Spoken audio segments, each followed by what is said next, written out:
नमस्कार दोस्तों, मैंने सुबह में ही देखो आप लोगों को अपडेट दे दी थी और बता भी दिया था कि अभी आज के दिन में ही आपका रिक्रूटमेंट जारी किया जाएगा चौकीदार को लेकर के। तो फाइनली देखो आपका चौकीदार रिक्रूटमेंट जारी कर दिया गया है। अभी मैं पूरा अच्छे से चर्चा करने वाला हूँ कितने सीट होने वाले हैं और किस तरीके से बीट संख्या दिया गया है और ये भर्ती में क्या क्या इंपॉर्टेंट चीज़ें हैं, कब से कब तक फॉर्म भराएगा, हर एक चीज़ के बारे में चर्चा करेंगे। इसीलिए मैंने सुबह में ही बोल दिया था कि इसका मैं दूसरा वीडियो लेकर के जल्द से जल्द आऊँगा, जैसे ही इन्होंने अपनी ऑफिशियल वेबसाइट पर अपलोड कर देंगे।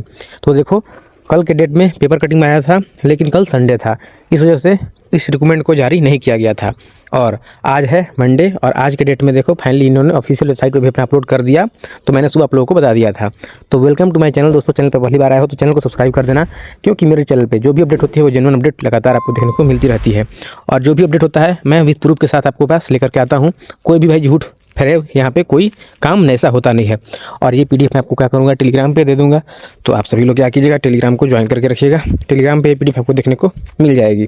तो देखो फाइनली ये जो है रिक्रूटमेंट है, इसका विज्ञापन संख्या है 01/2024। तो विज्ञापन यहाँ पे जारी कर दिया गया है। अभी मैं आपको इसके बारे में अच्छे से एक्सप्लेन करूँगा स्टेप बाय स्टेप, तो बिल्कुल भी स्किप मत करना, ठीक है। तो यहाँ पे देख सकते हो विज्ञापन संख्या है 01/2024 चौकीदार संवर्ग में सीधी नियुक्ति परीक्षा 2024। तो यहाँ पे देखो आवेदन प्राप्त करने की आरंभिक तिथि जो है वो है 1/4/2026 से लेकर के 21/4/2026 के शाम 5 बजे तक।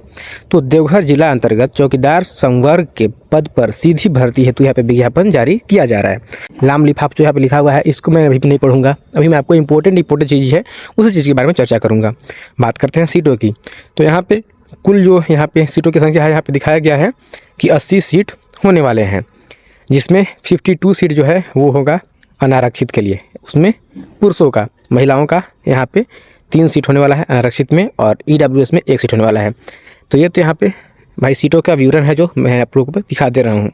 अभी देखो ये तो सीट हो गया, इसके बाद इंपॉर्टेंट चीज़ जो है उस पर चर्चा करेंगे।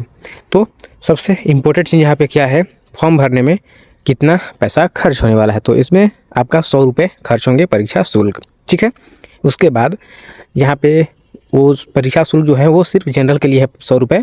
बाकी झारखंड राज्य के अनुसूचित जाति अनुसूचित जनजाति अभ्यर्थियों के लिए ये जो शुल्क रहेगा वो 50 रुपये लगने वाले हैं। और जो दिव्यांग जन रहेंगे सभी वर्ग के और महिलाओं हेतु यहाँ पे जो आपका परीक्षा शुल्क रहेगा वो शून्य रहने वाला है, ठीक है। तो ये परीक्षा शुल्क देना कैसे है, तो ये परीक्षा शुल्क जो है बैंक ड्राफ्ट के द्वारा उपायुक्त देवघर के पदनाम से देवघर में भुगते होगा, ठीक है। तो इसको बैंक ड्राफ्ट के जरिए आपको डाल देना है। बैंक ड्राफ्ट कैसे होता है मैंने आप लोगों को अच्छे से अपने चैनल पर बता भी दिया है, किस तरीके से बैंक ड्राफ्ट से पेमेंट किया जाता है। बैंक में जा कर के एक डीडी बनाया जाता है, डिमांड ड्राफ्ट जिसे बोलेंगे, और वो आपको पूछेंगे आप जिस बैंक में है उस बैंक में जाओ और वहाँ पर जाके बोल दो कि मुझे डिमांड ड्राफ्ट बनाना है, किसके नाम पर बनाना है, तो उपायुक्त देवघर, ठीक है। तो उपायुक्त देवघर के नाम से वो डिमांड ड्राफ्ट बना देंगे, 100 रुपये आपसे लेंगे और बना करके देंगे। हो सकता कुछ एक्स्ट्रा चार्ज भी कटता है, तो जो हो बैंक का अपना रूल रेगुलेशन उसके हिसाब से आपको डिमांड ड्राफ्ट बना के दे दिया जाएगा। तो ये तो डिमांड ड्राफ्ट की बात हुई। बात करें उम्र सीमा की, तो होमगार्ड में उम्र सीमा 40 वर्ष तक दिया जाता है, लेकिन यहाँ पे 40 वर्ष उम्र सीमा नहीं है। यहाँ पे देखो अनारक्षित के लिए यहाँ पे 35 वर्ष अधिकतम उम्र सीमा दी गई है। न्यूनतम तो 18 वर्ष है, वो हर किसी को मालूम है। और अत्यंत पिछड़ा वर्ग के लिए 37 वर्ष है। महिला के लिए है यहाँ पे 38 वर्ष, जो कि सभी कैटेगरी की महिलाओं के लिए है। और अनुसूचित जाति अनुसूचित जनजाति पुरुष महिला के लिए 40 वर्ष की यहाँ पे उम्र सीमा दी गई है, ठीक है।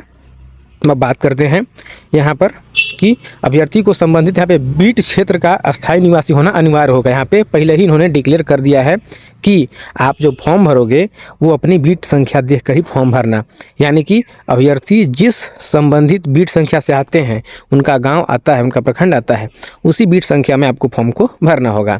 बाकी अभ्यर्थी को साइकिल चलाने की ज्ञान आवश्यक है। ये सारी चीज़ है, इंपॉर्टेंट चीज़ जो मैंने आप लोग बता दिया। अब देखो यहाँ पे होना क्या है, लिखित परीक्षा। सर्वप्रथम अभ्यर्थियों की लिखित परीक्षा 50 अंकों की ली जाएगी। लिखित परीक्षा में जिला से संबंधित सामान्य ज्ञान एवं स्थानीय भाषा से संबंधित प्रश्न पूछे जाएंगे।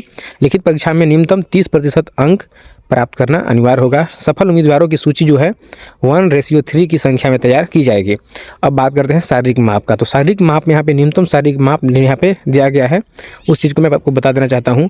जो सामान्य कैटेगरी के होंगे उनका ऊंचाई 160 सेंटीमीटर होना चाहिए। पिछड़ा वर्ग और अनपिछड़ा वर्ग का 160 सेंटीमीटर, अनुसूचित जाति अनुसूचित जनजाति का 155 सेंटीमीटर और महिलाओं के लिए 148 सेंटीमीटर हाइट होना चाहिए।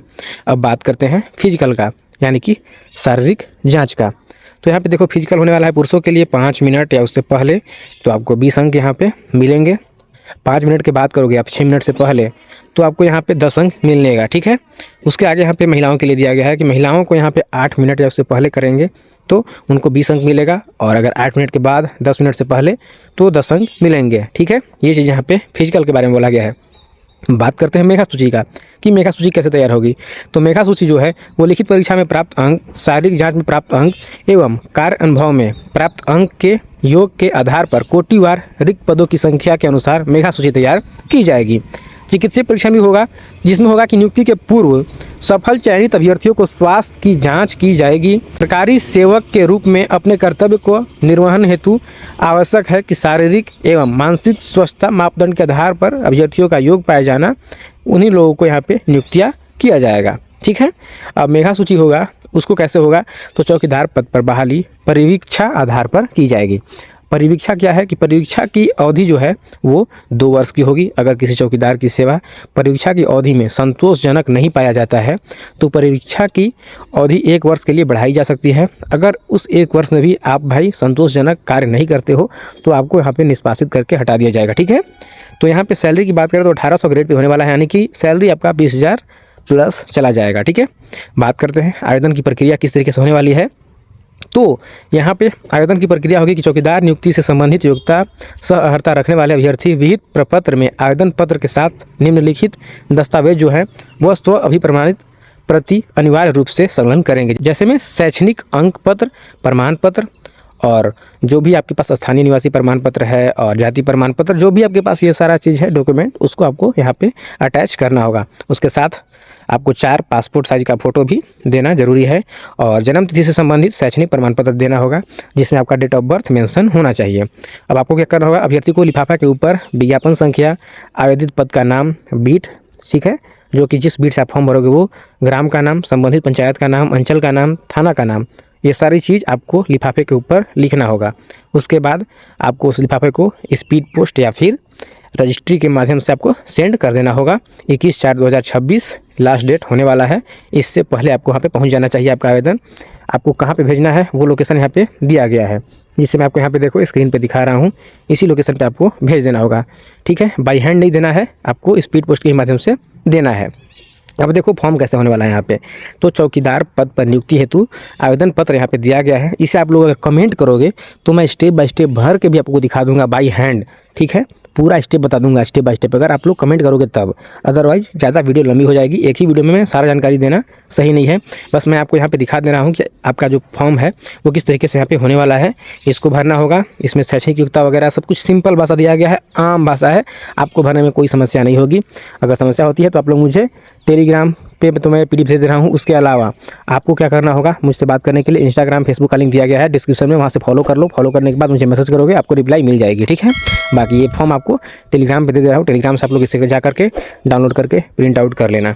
तो ये आपका फॉर्म हुआ। घोषणा पत्र यहाँ पे देखो ये चीज़ दिया गया है। उसके बाद देखो चौकीदार पद पर सीधी नियुक्ति परीक्षा जो है 2026 के बारे में दिया गया है, जो कि आपका ये प्रवेश पत्र है, ठीक है। तो यही आपके पास आएगा एग्ज़ाम देने के लिए, तो इसी को आपको लेकर के एग्ज़ाम देने जाना होगा, ठीक है।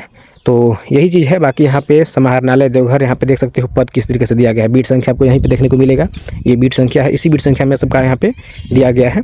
आप लोग अपना देख लेना कि किस बीट संख्या में आप लोग आते हो, ठीक है। तो ये रहा फुल डिटेल जो मैंने आप लोगों को अपने चैनल पे बता दिया।